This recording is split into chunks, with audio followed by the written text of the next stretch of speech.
Hello and welcome to English for Philosophy students, intermediate level. Today we have a special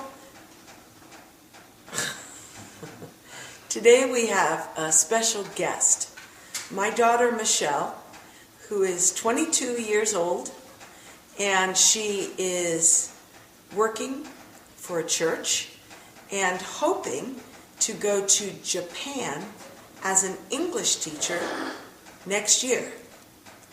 And she's with us tonight to tell us some classic myths, classic tales from the ancient world.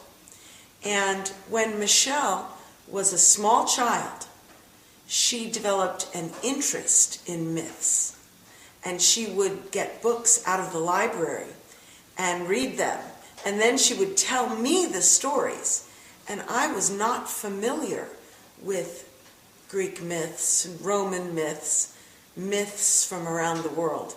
So that's where I learned them, from listening to my daughter tell me these stories when she was very young. And now she'll tell them to you. So let me introduce Michelle. Here she is.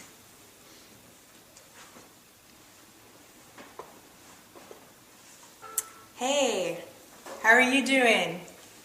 It's great to be here today. I'm very grateful to my mom for inviting me to tell you some stories this morning.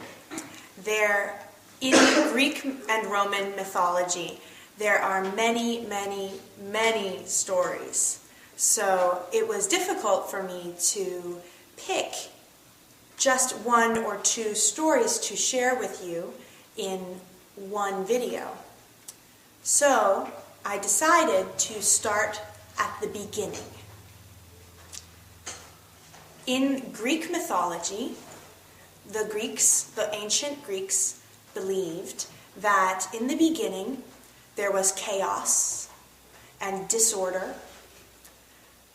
but that there were three things that were ordered and clear and alive.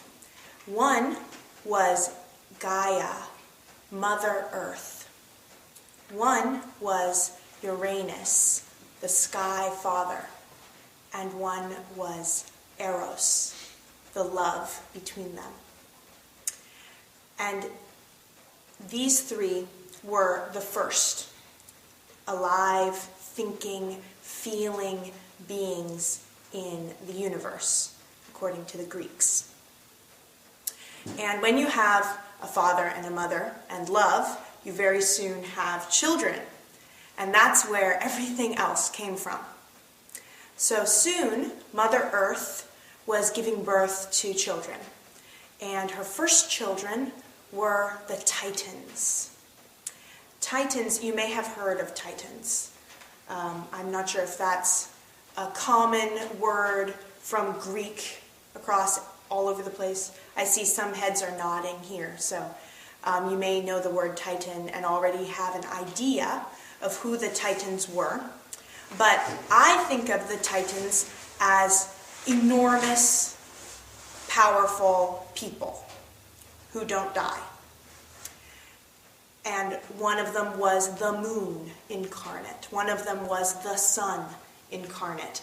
And the universe, as the Titans were born, the universe was beginning to take shape the way we know it today, with a sun and a moon and the sky and the earth.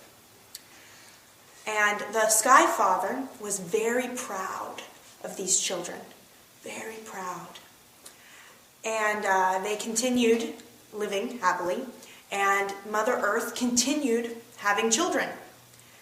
And she had animals, creatures, people, naiads, dyads, all of the many different beings that inhabit the Greek world, many fantasy creatures. And then she continued having children, and she started to have some children who were ugly. and scary and dangerous. Group of her children were the Cyclops people. Those are enormous humans with only one eye in the middle of their forehead, and they eat meat, including other people who aren't Cyclopses. Mother Earth also started having a group of children called, these aren't as familiar to me, their name was Hecatoncheires. I'm not sure if that's the right pronunciation. The correct pronunciation is Hecatoncheires.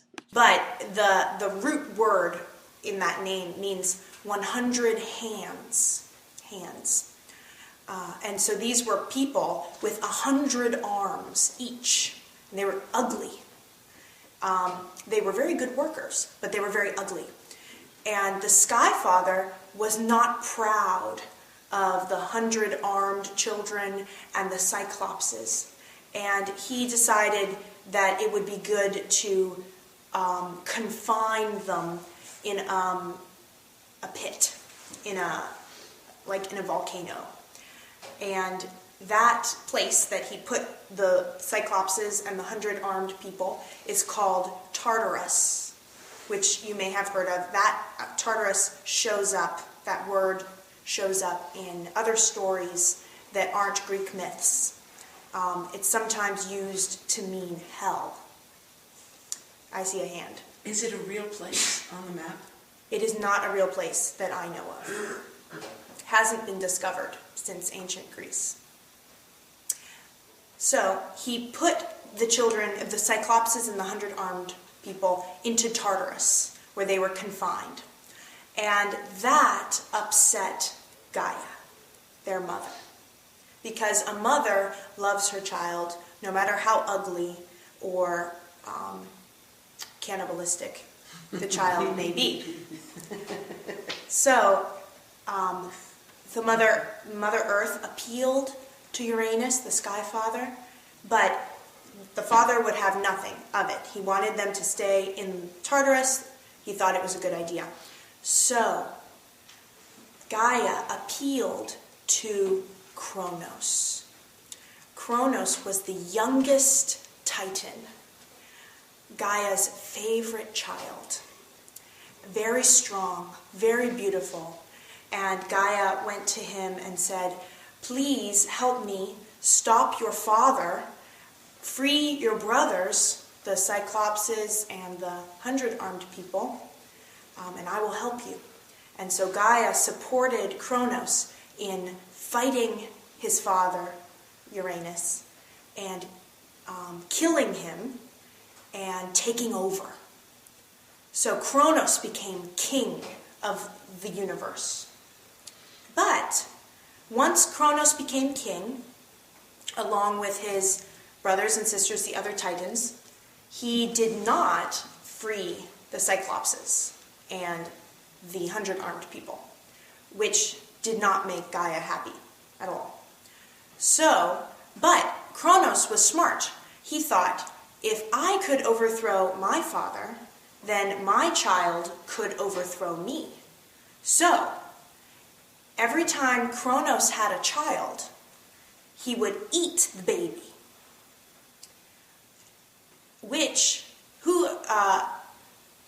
He didn't mind that, but somebody minded the fact that he was eating his children. Do you have a guess of who would mind the most? Gaia? The grandmother? Yeah. Gaia? Or their own mother? Their own mother, Rhea, one of the other Titans who was Kronos' wife. And sister. And sister. Her children were the ones that were getting eaten. So she saved one of her sons, and when Kronos came to her and said, "Give me the baby, I'm going to eat him," she wrapped up in a baby blanket a rock that was just the size of a baby, and gave that to Kronos, and he ate it. He never suspected anything, and she hid the baby. and she named that baby Zeus. When Zeus grew up, he became the one to overthrow his father, Kronos, just as Kronos overthrew his father, Uranus. When Zeus, with the help, Zeus did it in an interesting way. Kronos was very strong and very careful and very smart. So Zeus, but he didn't know Zeus was alive. So Zeus had a chance, before his father knew that he was alive, Zeus went and freed the Cyclopses and the 100-armed people. And the 100-armed people made swords and weapons, and the Cyclopses were strong. And together as an army, they were able to overthrow all the Titans. And when when Zeus killed Kronos, all of his brothers and sisters jumped out of Kronos' body alive and well. And they are, the brothers and sisters of Zeus, are the famous gods of Greece that are in most of the stories, most of the myths. Zeus was the youngest child, just like Kronos had been the youngest child. And he married his sister, just like Kronos had married his sister. Zeus married his sister Hera. And several of his brothers and sisters became the ruling gods with him, along with many of their children. The second generation also became part of the ruling group of gods. And today, this group of gods is the famous group, and they're called the Greek Pantheon, or also known as the Dodecathon, which comes from the Greek word for 12, dodeca. And they were 12. The primary gods were 12. And they weren't only Zeus's brothers and sisters, but also some of the children. How are we doing on time? You have been speaking about 15 minutes, and you could go... Holy macaroni. Another 45 if you wanted. Yes, question. There's a question. Can we know what happened to the Greek god when he died? What happened when a god dies? Is it possible to know? I know what happens in Norse mythology when a god dies. What happens in Norse mythology? His body becomes parts of creation. Oh. Like on stars, constellation? In the Norse mythology, one of the gods kills an enormous giant, overthrows an ice giant or a snow giant, and that giant's eyes become the sun and the moon, and his beard becomes the trees, and his blood becomes all the rivers and oceans. That's the North creation myth. But I don't know what happened when Kronos died. The other Titans, it is said in the legend that Zeus made peace with the other Titans and gave them jobs. For example, Atlas is the god who holds the whole earth in space on his shoulders. And he was given that job by Zeus to keep him out of trouble, keep him busy. And Zeus was his nephew. Yes. But the Titans are not famous. They're not as famous. And there are not very many myths about them and about what happened to them after they were taken over by Zeus. Yes? An interesting fact is when Zeus was killing Kronos, he ripped Kronos' testicles, and when it fell in the earth, came Aphrodite. Oh, that makes more sense than what I heard about Aphrodite. What did you At the hear? beginning. Because Aphrodite is one of the she's only the ones. goddess of fertility. Yes, that makes a lot of sense. You should repeat it for the camera. So one of our students here added the comment that when Zeus was fighting with Kronos, he ripped off his testicles and dropped them into the ocean. And later, Aphrodite rose from that place in the ocean, from the foam. And no one knows who her parents are. And she is the goddess of love and fertility. So it makes sense. In C.S. Lewis' The Silver Chair, you see Kronos asleep until the end of time. Kronos. I believe it's Kronos, but it's a Narnian Kronos. And they call him Father Time. And they talk about how he was at the beginning with the others and thought to be dead. But in fact, he had been sleeping all those years, and he would wake at the very end of the world to put out time like a candle. Did you hear that? She, Margarita, said that in a fantasy novel that C.S. Lewis wrote, in one of the Narnia stories, the main characters find Kronos underground, asleep. And the legend is that he will wake at the end of time to bring time to an end. And that everyone thinks he's dead, but really he's asleep. What, and in the Greek myth, the very honorable warrior, he can become a god if he dies with honor. I don't know. Is that something you have heard? Yeah. Or a question? That's something I have heard.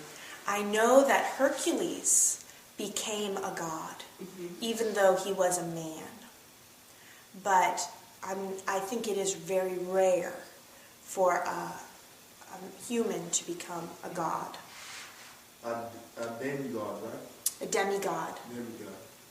That would make a lot more sense. My understanding of demigod is a half god, half mortal. And Hercules was already half god, half mortal. He was a son of Zeus. There was a story of a very beautiful boy. I forget his name. It might have been Guido or something like that. I forget his name.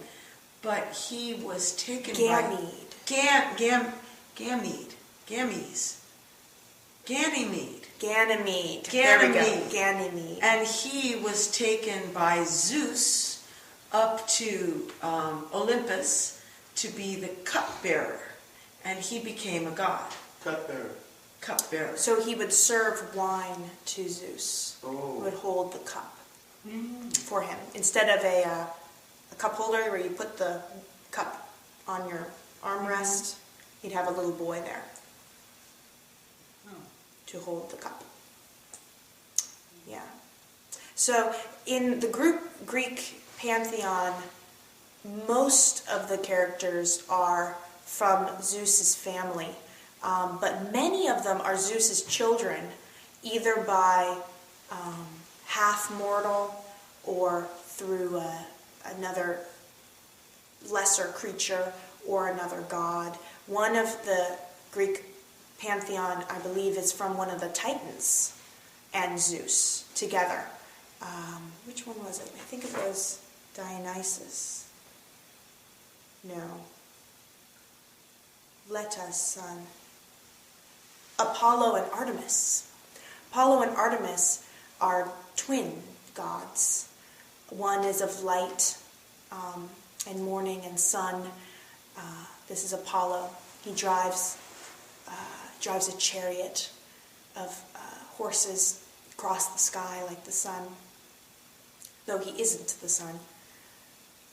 And his sister drives a chariot of white horses across the sky at night, like the moon.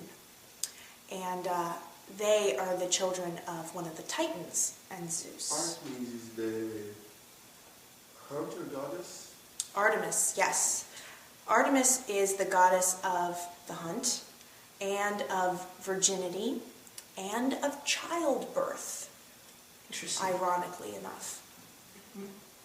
There's a myth that was written by George MacDonald in the 19th century called Photogen and Nycteris, the day boy and the night girl. And I never knew that that's probably alluding to Apollo and Artemis. I think it would be good to go through and list the 12 gods that are in the pantheon and say what their primary symbol that they represent is. There's also maybe 5 or 6 more that are very famous that aren't in the pantheon, that lived on Mount Olympus in Greece, but are also very famous in many stories. Zeus was the king of the gods, and he was the god of thunder and lightning and justice. And his name in Roman is Jupiter. The Greeks and the Romans shared many of the same stories. They both claimed to have been the first to have these stories, but they had different names for their gods. Zeus's wife was Hera, also known as Juno, and she was the queen of the gods and the goddess of marriage. And she had to fight very hard for the fidelity of her husband. Her husband had many affairs, many lovers, many children outside of their marriage. And Hera was very jealous and would try to attack any woman or child of a woman who she thought was attracting Zeus's attention. Attract to her. No, she tried to attack. She would try to hurt them or get rid of them before Zeus could visit them. Poseidon was the brother of Zeus. His Roman name was Neptune, and he was the god of the sea.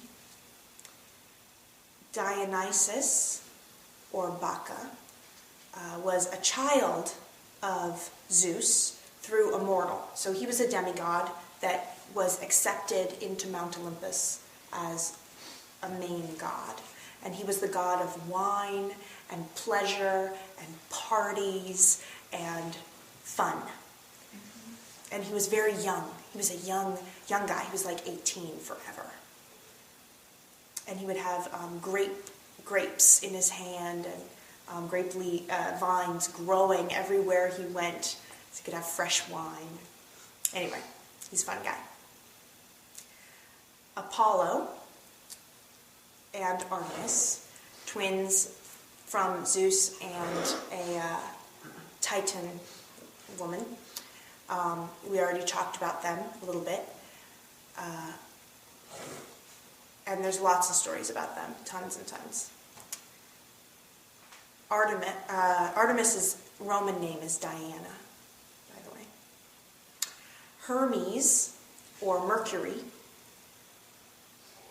is a son of Zeus, and he was the messenger of the gods. He wore sandals with wings on them.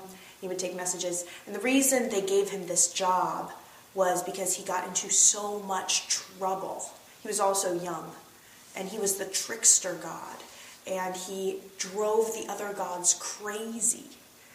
From his birth, someday I'll tell you the story of when he was born, but he had already upset the balance of Olympus within a week of his birth because of his tricks. You can't tell us?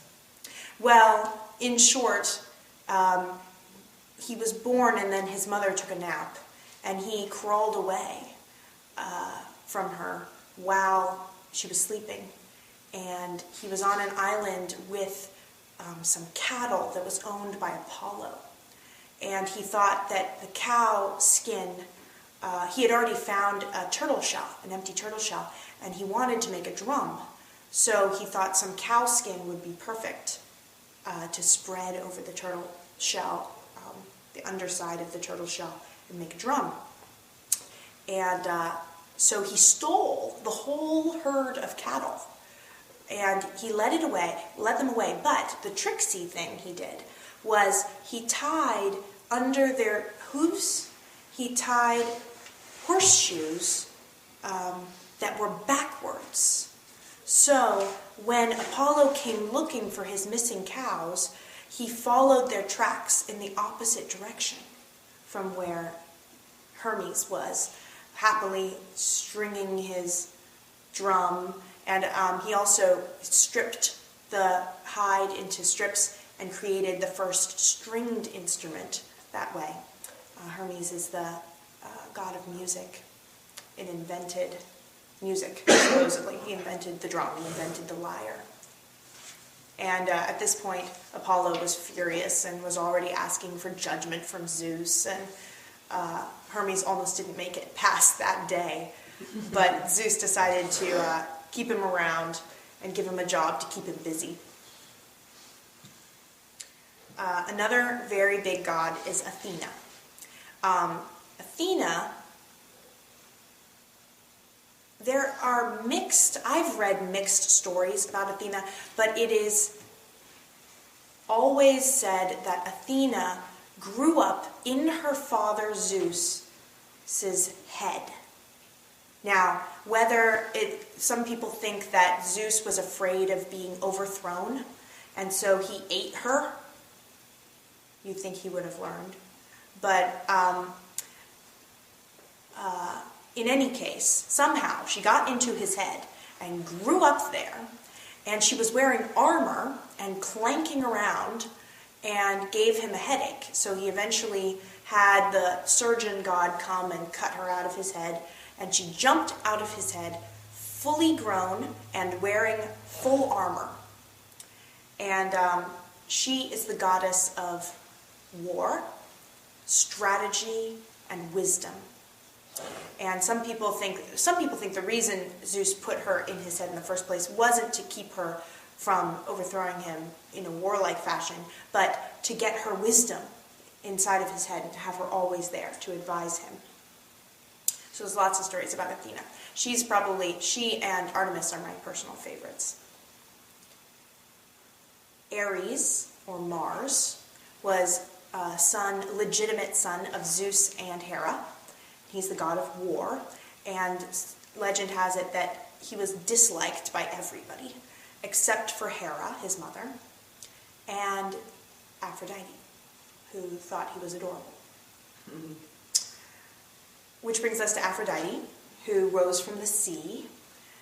She's the goddess of love, beauty, fertility, and she caused drama everywhere she went. So Zeus made an arranged marriage for her with one of his other legitimate sons, Hephaestus, who was unattractive and very gentle. And so Aphrodite, or Venus, was not a particularly faithful wife to Hephaestus. Hephaestus was the son of Hera and Zeus, and he was the god of the forge, of blacksmith, and of volcanoes and lava and handiwork. And he was very gentle and peace-loving. And when he saw his parents, Hera and Zeus, fighting, they threw him in rage. Zeus smacked him and knocked him clean off Olympus. And he fell all the way down the mountain, and when he got to the bottom, both of his legs were broken, beyond repair, never recovered, probably a spinal injury, actually. And he created for himself some robots of gold and silver who helped him walk, like crutches, and also fetched stuff for him and stuff like that. But he was a cripple for the rest of his life after that, which probably didn't help his relationship with Aphrodite any. The last of the major 12 is Demeter, or Ceres. I'm not sure how the Roman name goes. Ceres. And she was the goddess of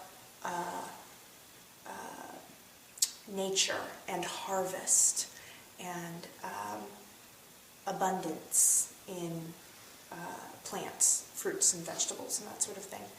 Her daughter was Persephone, the goddess of spring, and summer. But Persephone got stolen from her at one point by the god of the underworld, and that's what created winter. Because Demeter was so sad to have lost her daughter that she withheld her fertility from the earth, and it creates winter when that happens. So those are the major 12. There are others: Hades, god of the dead. Hades was not part of the pantheon? According to what I've learned, he didn't like to be with people much. So he abdicated himself and went down to the underworld and didn't live on Olympus, and wasn't part of the 12 that were up on. He was part of the principal tree, the three brothers. Yes, he was a brother of Zeus. Yeah. And who was the other of the three brothers? It was Zeus. Poseidon. Yeah, perfect. And Hades. Mm-hmm. What about heaven? When you die in the Greek mythology, you go to the Olympus? No. You go to the underworld with Hades. Both good and bad. Cross the river Styx and go into the underworld. And if you're good, if you were good, a good person, then you have a fairly pleasant time in the underworld where nothing really bad happens to you. But, I know what you do. You forget. You drink from the river Styx, you forget everything, and you sort of go on with your undead existence. If you're bad, then there's torture and punishment. And Michelle, did you hear about a place in Greek mythology that if you were a really good and important person, you would go to that place? Like special people? Yeah, which not go to river Styx. Ooh.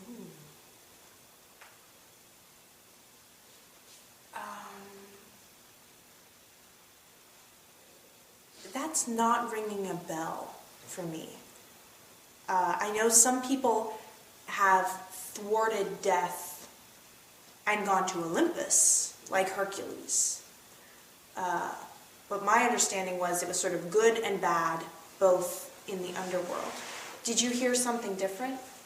But did you remember our friend talking about a place where good, really good people go besides river Styx? Don't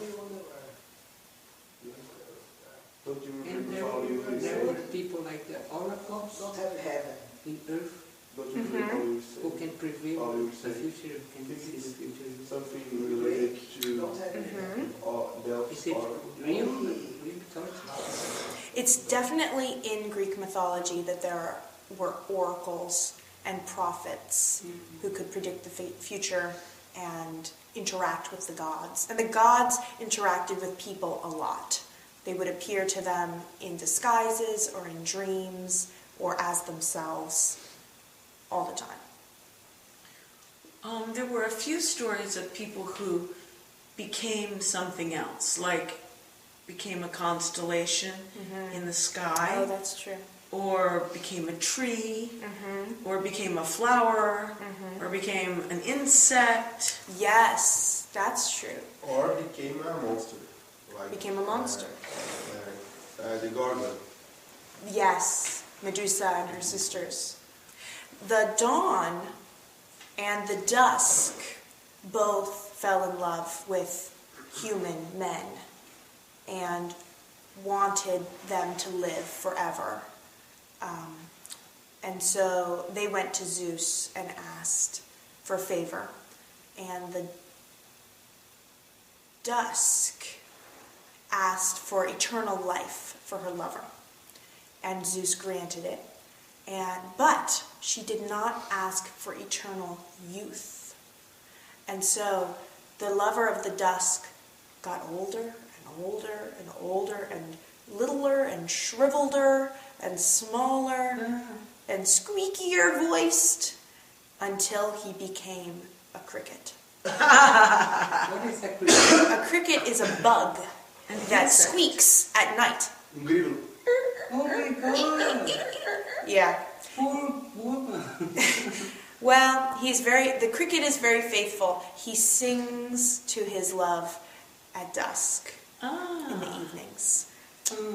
Now, Dawn, Dusk's sister Dawn, saw this problem, and so she requested for her lover eternal sleep. And her boyfriend slept and slept and slept, and he had very beautiful dreams that he was loved by an angel, and he had the Dawn bore many daughters who were all very sleepy, as beautiful as their mother and as sleepy as their father. And it says that he's sleeping still, and he inspires the Dawn every morning. So they escaped death, both of them. And in the Hercules history, there were pests. He had pests. Yes. Like so Hercules' trials. Yeah, trials. Trials. Is the word trials? What is it usually said? Something quests. of Hercules. Quests. Yeah. Something like that. I think he did something very, very bad. I think he murdered his whole family. Hercules. What? Yeah. He had a bad temper. Oh. There's a long story behind it, but it was not fully his fault. He was tricked. By Hera? Because, that makes sense. So one of our students has said that Hercules was tricked by Hera. It makes sense because Hercules was an illegitimate son of Zeus. And so Hera would want to bring him down and make him fall. The story goes something like Hera incited Hercules to rage. She knew about his temper, and then she made it so he didn't see his wife and his children. He saw monsters there, and so he killed his whole family, thinking that he was doing the right thing. And for this, he was given the punishment of having to do 12 impossible tasks for a very spiteful, weak, cowardly king who tried to think of the most difficult and frustrating things. And so there's lots of stories about all the different trials, feats. There's a traditional title that's given to these quests that Hercules goes on, but I can't remember what the title is at the moment. But yeah, that is a collection of Greek myths that are very fun, very famous. I was struck by the story of the lover of dusk who lived eternally but didn't gain any more life, just shriveled up more and more. And that is a concept that was in J.R.R. Tolkien's trilogy, the Lord of the Rings. That anyone who had the ring would live on forever but would not gain any more life and would just become smaller and shriveled. And like Smeagol. Mm-hmm. Like Smeagol. That's what happened to Smeagol. Mm-hmm.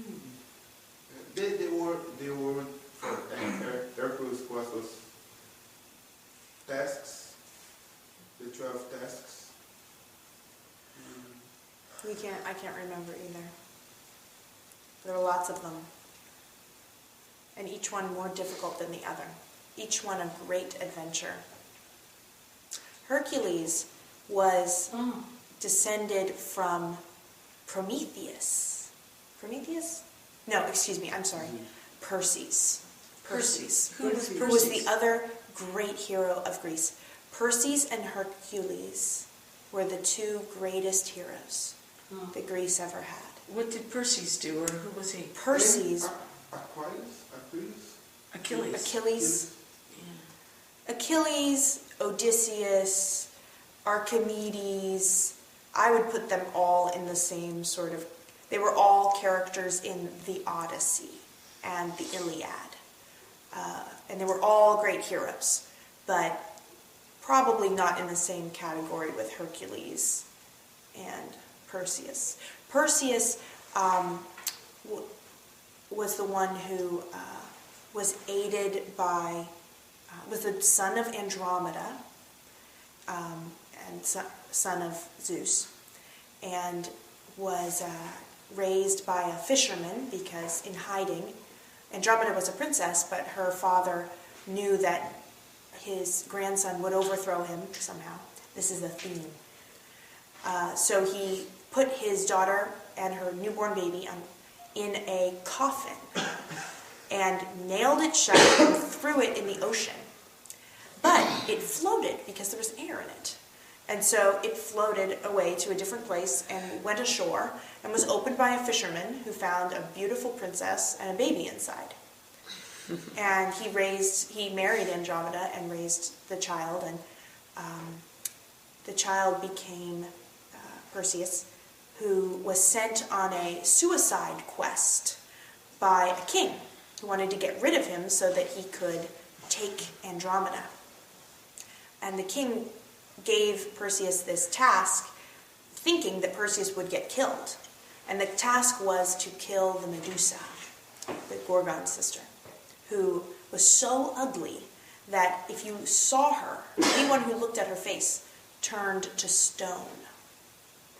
Very ugly. Into stone, into rock, into a statue. Who's Gorgon?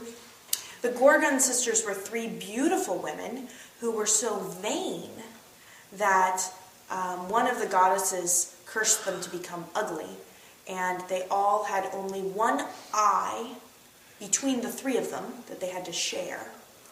And they could fly, they had wings. And Medusa, the oldest sister, was so ugly that people turned into statues when they saw her. And they became horrible monsters and were terrorizing the countryside. And Perseus was given winged sandals by Hermes to help, and was given Athena's shield, which was so polished it was like a mirror. And he could look at Medusa in the mirror and not turn into stone. So he learned how to fly backwards with the winged sandals while looking in the mirror, watching where he was going in the shield. And that's how he fought the Gorgon sisters. And he killed Medusa, and he cut off Medusa's head, and from the stump of her neck, the winged horse, Pegasus, burst out and became Perseus's horse. And was he imprisoned inside of Medusa, or was he a spirit of Medusa? I have no idea.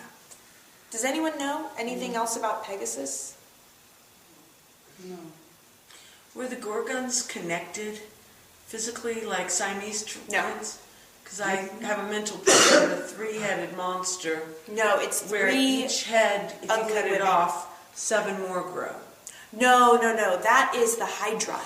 That's a dragon that Hercules was supposed to kill. The Hydra shows up in the Odyssey.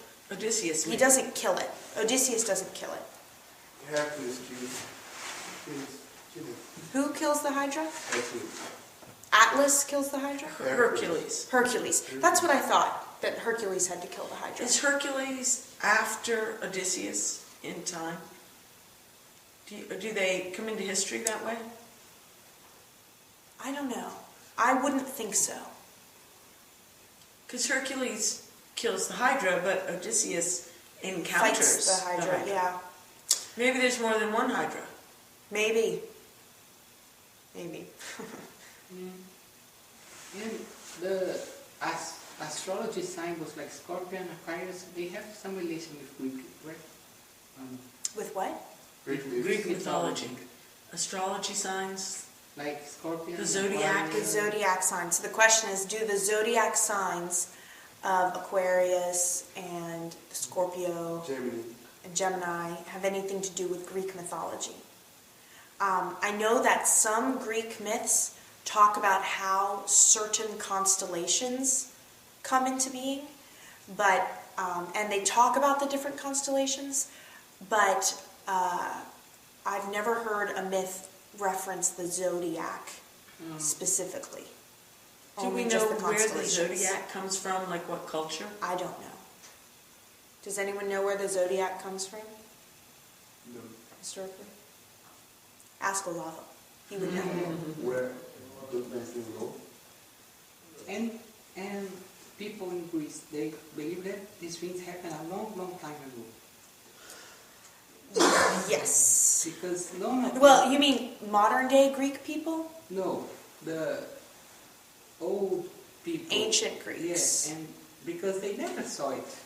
So My guess would be that in ancient Greece, they thought that these things had happened recently, or relatively recently, and could possibly still be happening. And more news stories were coming. For the Greeks, there was not like Christianity, that the world began to happen in a exact time.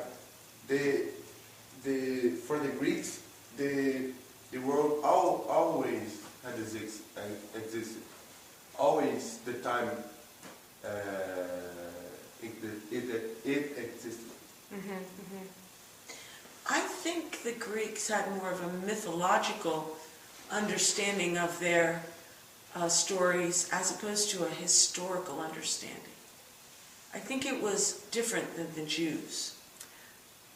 Well, they did have temples, and they did put a lot of stock by holy places and calling on the gods, specific gods, for help. I think they believed in the gods, but I don't think they got too specific about the historicity of all of it. I think they more or less saw the stories as conveying truth that was not historical, maybe. Or not provable. For example, C.S. Lewis, he wrote a fictional book called Till We Have Faces, which was a retelling of a Greek myth. And in that retelling, one of the human characters meets a priest in the temple of Psyche. And the character who actually knew Psyche personally as a human being before she became a goddess, she was questioning the priest, saying, "When did this happen? When did these things happen?" And the priest just kept saying, "Well, in the spring, Psyche is married to the beast. And in the fall, she goes away weeping. And then we have winter." You know, it wasn't so historical. It was more explaining the seasons and cyclical. Every year, the drama is reenacted.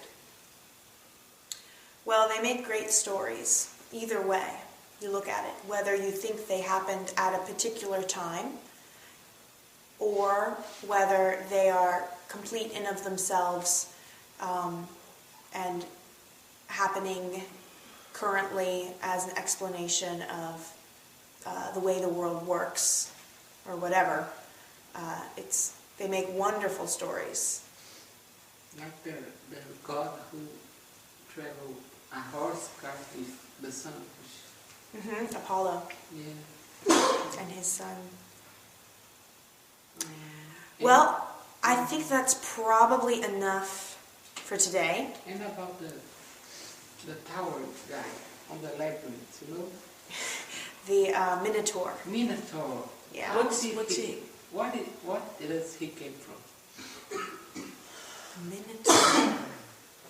The Minotaur was a man with the head of a bull who represents the carnal, animalistic side of mankind. And he would kill people, and he would eat people, and he would rape people, and he was really a bull with a human body, except for his head. And he was a monster that was, that Jason, I think, the stories of Jason he encountered. Or Theseus. Who? Theseus. Theseus? That could be right too. Somebody, some great hero had to fight him in a labyrinth. He was kept in a maze by a cruel king. But the question was, where did the Minotaur come from?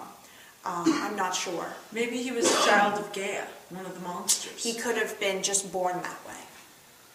And there wasn't such thing as divine love, or I don't know, the God who loves you. Right. Gods in the Greek mythology are basically people with superpowers. They don't seem to love the creation. They don't have a love which is bigger than a human kind of love. They have certain people that they like better than others. But they fight among themselves, and they are selfish to the same degree that people are selfish sometimes and kind other times. They're not really like God. They're more like people with a lot of power. Special power. I see. Yeah. You know, I read in the Bible that in Genesis, the sons of the gods went in to the daughters of men, and so were conceived the mighty men of old. Are you familiar with that? Yes. And I have often thought that perhaps something actually happened to give birth to giants and to something like the Titans, superhuman people, and possibly angels somehow mated with human women before the flood. And that maybe those creatures would be fallen, because they would be the product of fallen angels and human beings, fallen human beings. And so it's possible that the basis of Greek and Roman mythology is actually historical. That something actually happened with these people before the flood, and that the memory is preserved in these stories. It's possible. It's possible.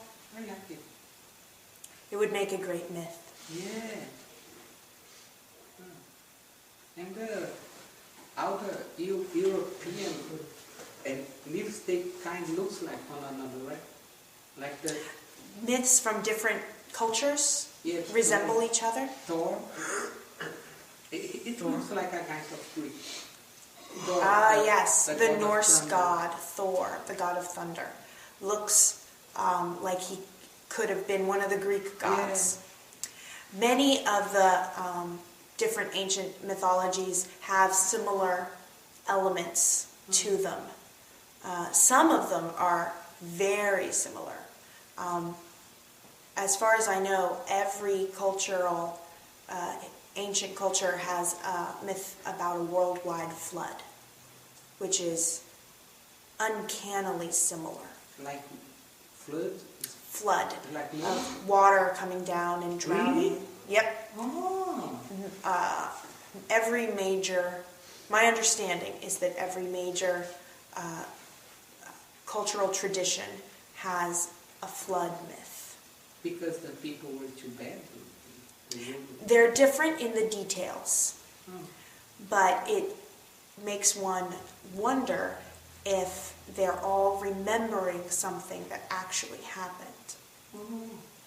My understanding is that the some of the common elements are a flood, a boat, saving animals, a husband, wife, and children, a single family repopulating the world. And that this is all the way to China, all the way to Africa, everywhere they've got these same ancient myths. And if it is true that there was a worldwide flood, as I believe, and that all the peoples of the earth descended from one family that rowed a boat to safety and saved animals, that would explain why every culture has that memory. That's nice. And there was like things like fairies and Fairies, and the green guys.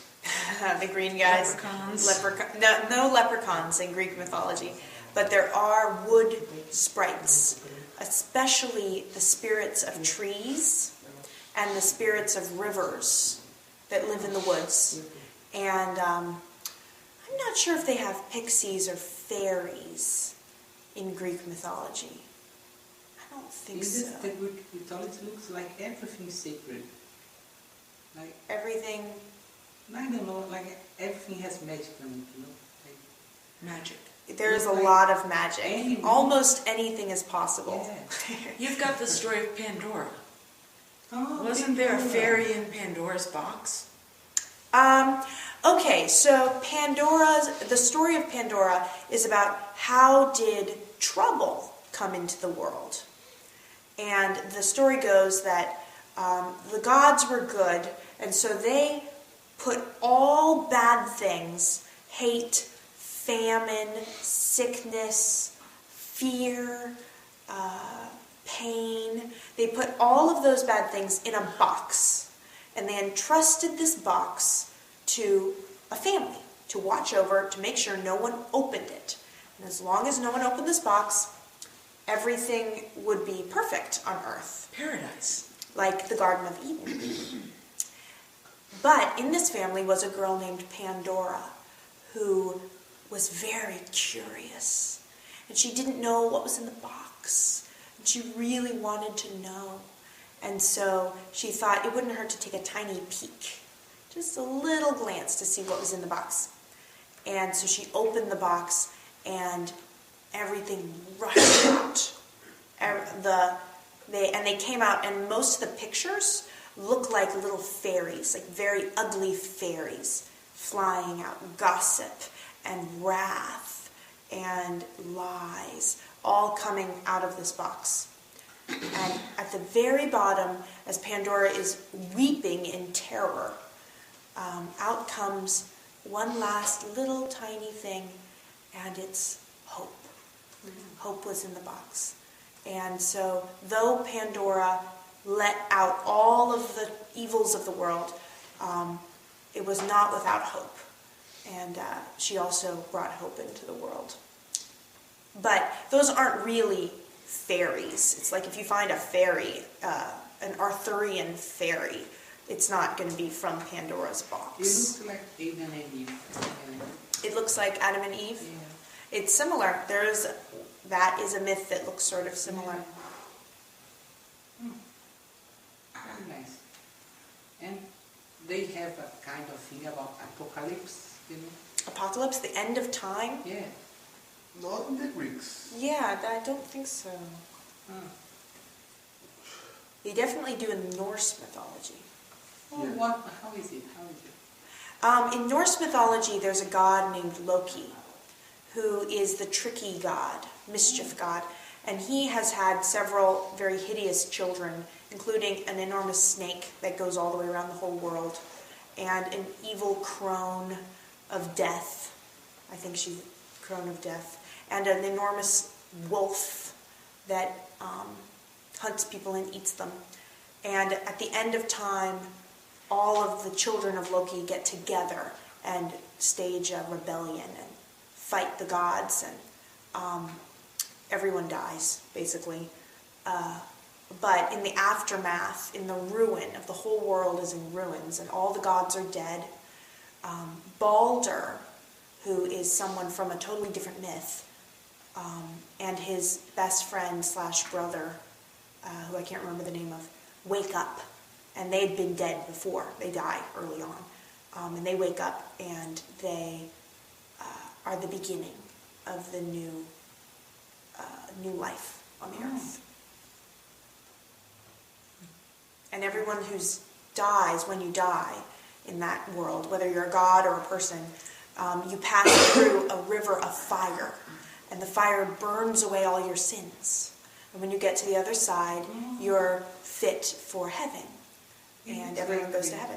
It looks like Apocalypse of the Bible. The fire. Maybe, yeah, fire and battle and a snake. And be saved. Yeah, and good winning out in the end. It says you'll be saved, but as through fire. Yeah. People who have built with wood, hay, and stubble. They themselves will be saved, but as through fire. That's really nice. When I was a small child, I used to pray to God that it might be a good idea to have a river of fire so that people could, instead of going to hell forever, they could just go through this fire and end up in heaven at the end of it. And I didn't see anything wrong with that setup. Seemed like a good idea to you. It seemed like a very good idea. Yeah. Well, the Catholics kind of with the purgatory. Yeah. So. You have studied a lot of it. You have to read many things. There's lots of books for children with these myths in them because they are such good stories. And children love stories. So I would recommend going to your library and finding a book and reading the stories just for fun. Well, thank you, Michelle. You want to come back in here? I'm going to come back in. Thank you. Thanks. And I want to say thank you to Michelle. And these stories I enjoyed so much when she told me them when she was a little child, and even more now. And we are actually thinking about translating some stories like this and others into Portuguese so that parents can give this type of story to their children to read instead of, I don't know what kinds of stories there are right now available. But we'll see you next time.